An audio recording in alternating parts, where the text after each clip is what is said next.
هناك من يريد أن يلغي السند والطريق بتاتا، مثل ما أقول كل الأخباريين، جملة من الأخباريين.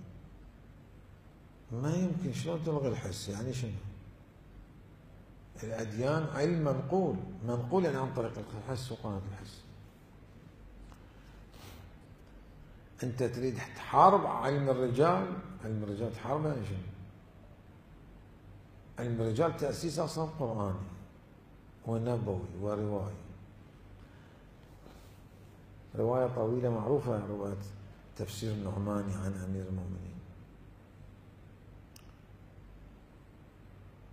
إذا كان البناء على شطب علم الرجال، يعني ماذا؟ يعني الصحابة شامي عامي يقول كلهم عدول.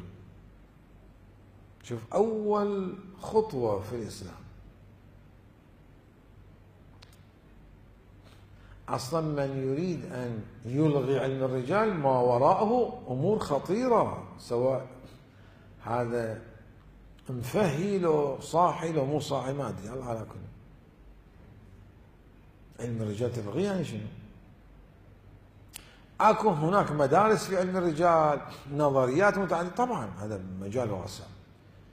اجتهاد، مدارس اجتهاديه متعدده في علم الرجال، نعم. تلغي علم الرجال يعني شنو؟ ما وراءها الايدي هذه. علم الرجال شلون تلغي؟ مثل علم التاريخ انا الغي. اذا لغيت التاريخ تلغي شنو؟ يعني حقائق التاريخ كلها تروح، حقائق الدين كلها تروح. علم الرجال عباره شعبه من شعب علم التاريخ، أو خلاصة علم التاريخ.